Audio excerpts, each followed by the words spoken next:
A persuasive text is a portion of writing that tries to convince you of something. It tries to get you to change your mind. It wants to affect your opinion. Today, I'm going to read to you an article about video games. And this article isn't just providing facts, it's sharing an opinion about video games, and it wants to convince you that they can be dangerous. It's called The Dangers of Video Games. As I read this, you should think to yourself, how does the title of the passage help you understand the author's point of view? What is the author's main opinion about video games?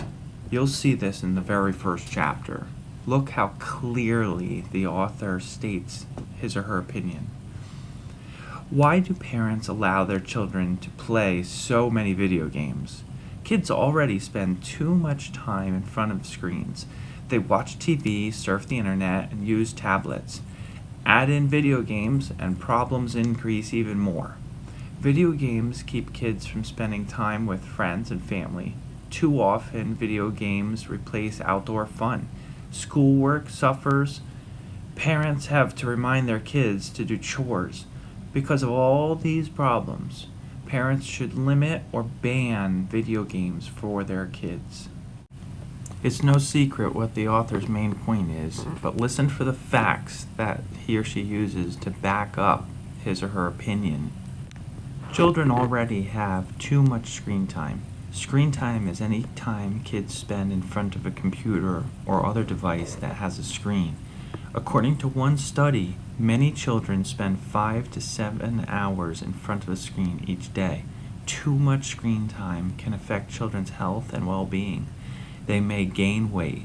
They may also have a hard time paying attention or falling asleep at night. The author provides ideas that support the main opinion of the piece in that paragraph, but not all of them are facts. Some of them are like suggestions.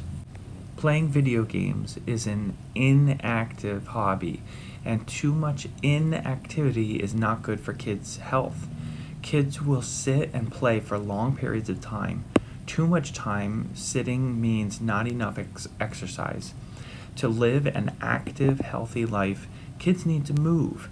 Researchers at an organization called Kids Health found that kids who exercise more have a better outlook on life.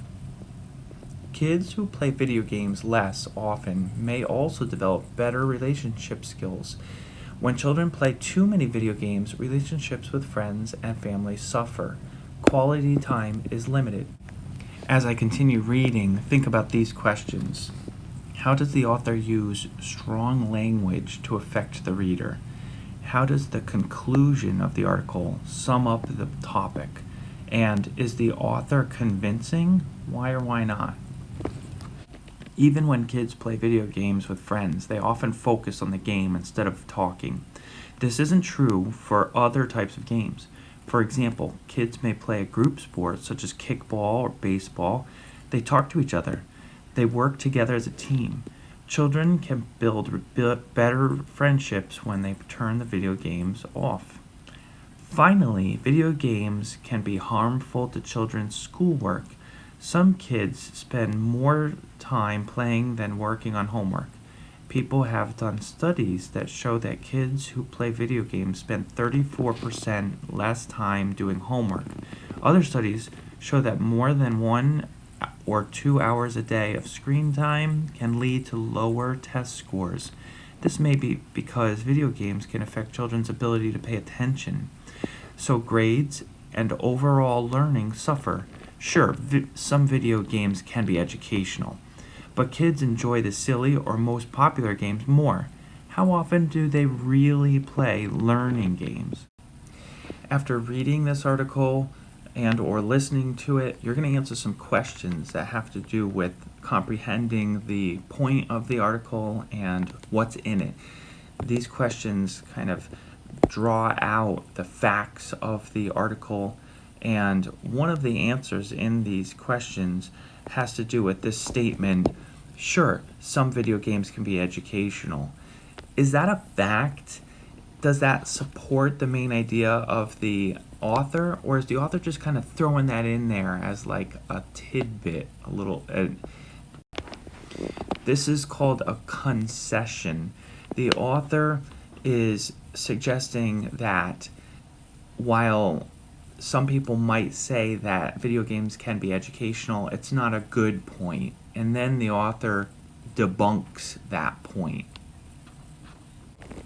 Overall, video games are not a good choice for kids. Children need fresh air, exercise, and time away from screens. They need to spend more face-to-face time with others. Most of all, they need to focus on homework and doing well in school.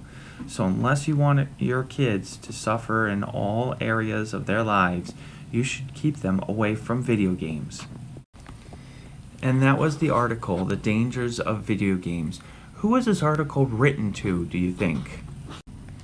In the very last chapter, toward the end of it, it says, so unless you want your kids to suffer in all areas. Whose kids are these?